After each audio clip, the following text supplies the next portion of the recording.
क्या है ये सोने चांदी का खेल। कभी ऊपर कभी नीचे, कभी ठहर जाता है। लगातार इसने अपना ध्यान लोगों का पिछले कई हफ्तों से अपनी ओर खींचा हुआ है। पहले चढ़ने के लिए, फिर गिरने के लिए, और अब एक जगह आके ठहर जाने के लिए। मेरा नाम शरद कोहली है।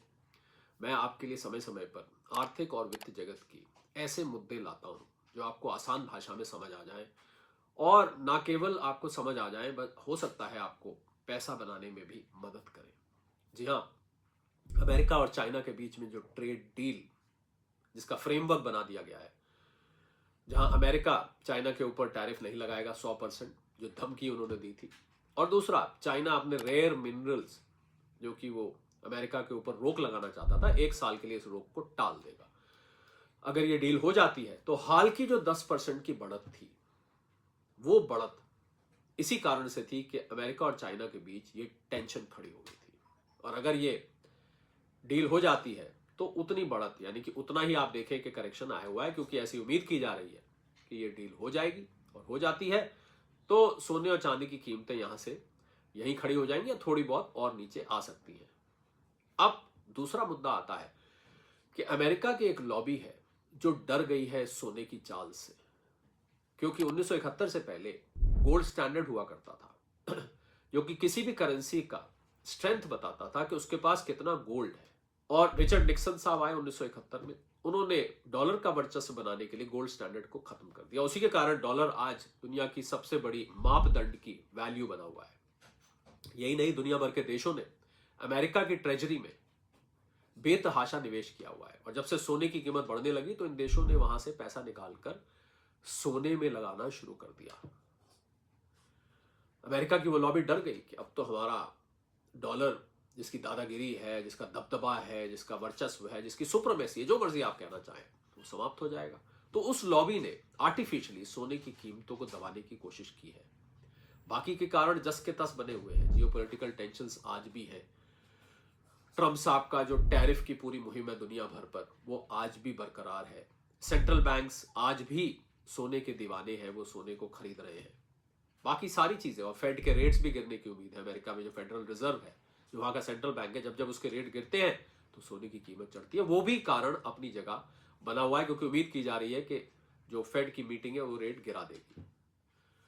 अब इन सब के होते हुए वो लॉबी सोने को बेच के लगातार दबाने की कोशिश कर रही है कीमतों को, जिससे कि सोने की बिकवाली का प्रेशर आए और सोने की कीमतें नीचे बनी रहे। कितनी देर तक वो कर पाएगी? तो मेरा मेजर लगता है जो, और मेरा विचार ये है कि आने वाले समय में सोने और चांदी की कीमतें में स्ट्रेंथ, बुलिशनेस बनी रहेगी। तो जो लोग लंबे वक्त के लिए लेना चाहते हैं वो अभी भी इस पर विचार कर सकते हैं। हालांकि आपको अपने वित्तीय सलाहकार, फाइनेंशियल एडवाइजर, इन्वेस्टमेंट एडवाइजर, जिससे भी आप सलाह लेते हैं उससे सलाह ले लीजिए। पर लॉन्ग टर्म ट्रेंड ऐसा सारे फैक्टर्स को देख के लग रहा है कि अभी ऊपर की तरफ ही है।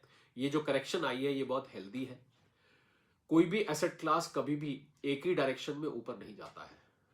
ऐसे ऊपर ही ऊपर चढ़ता जाए तो लोग तो अपना कामकाज छोड़ के और सब जगह से पैसा बटोर के इसी में लगाना शुरू कर दें। आज एक लगाओ, कल दो लगाओ, परसों चार। तो ऐसा होता नहीं है। एसेट क्लास हमेशा प्रॉफिट बुकिंग बीच बीच में होती रहती है। तो एक प्रकार की प्रॉफिट बुकिंग है। और ये हमें ये नहीं भूलना चाहिए कि सोने और चांदी में सट्टेबाजी बहुत होती है। कॉमेक्स अमेरिका में और एमसीएक्स इंडिया में, यहां पर सोने और चांदी का व्यापार किया जाता है। हजारों किलो के हिसाब से रोज सोना खरीदा और बेचा जाता है। और ना फिजिकली लिया जाता है, ना फिजिकली दिया जाता है। केवल और केवल कॉन्ट्रैक्ट्स, कि मैंने अगले महीने की इस तारीख तक का ये कॉन्ट्रैक्ट किया, इतना खरीदा, इतना बेचा, ये मार्जिन दे दिया। और जब वो कॉन्ट्रैक्ट की डेट आती है तो उसको अपना प्रॉफिट और लॉस बुक करना पड़ता है। तो जब वो उनके आउटस्टैंडिंग कॉन्ट्रैक्ट्स खड़े होते हैं और कीमत बढ़ जाती है, तो लाजमी बात है, आपने छोटा सा मार्जिन देके सोना लिया हुआ है तो आप उस प्रॉफिट को बुक कर लेते हैं, अपना मार्जिन और मुनाफे को वापस निकाल लेते हैं। तो कुछ प्रॉफिट बुकिंग भी है, कंसोलिडेशन भी होती है।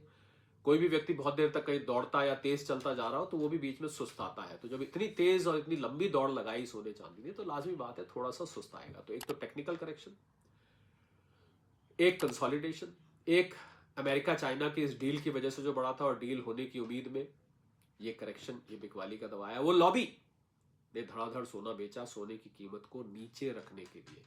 कब तक वो लॉबी रोक पाएगी, कब तक ये कारण बने रहेंगे, ये तो कोई नहीं कह सकता। परंतु लॉन्ग टर्म ट्रेंड अभी भी सोने और चांदी का, क्योंकि बहुत लिमिटेड मात्रा में, और चांदी का तो इंडस्ट्रियल इस्तेमाल भी होता है, बहुत ही लिमिटेड मात्रा में दोनों प्रेशस मेटल्स धातुएं हैं, तो लॉन्ग टर्म में जाएंगी। तो जो भी व्यक्ति निवेश करना चाहता है, पहली बात तो लंबे वक्त के लिए करें। लोग इन्वेस्टर बन के आते हैं, ट्रेडर बन के चले जाते हैं, थोड़ा सा मुनाफा कमाया और बाहर हो गए, चलो भाई ये कमाई हो गई, और फिर ऐसे करते करते वो इसको हर दूसरे तीसरे दिन शुरू कर देते हैं इस काम को, और अंततः कभी ना कभी वो घाटा खा के अपना प्रॉफिट सारा दे जाते हैं। यही F&O में होता है।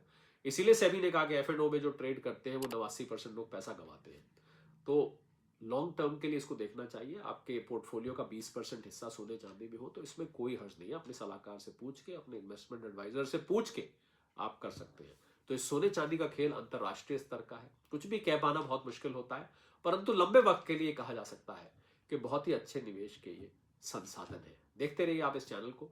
आपके लिए इस प्रकार से छोटी छोटी जानकारी और बहुत ही सरल भाषा में, मैंने जैसे कहा, आपकी जानकारी भी बढ़ाएगी और आपको पैसे भी कमा कर दे सकती है।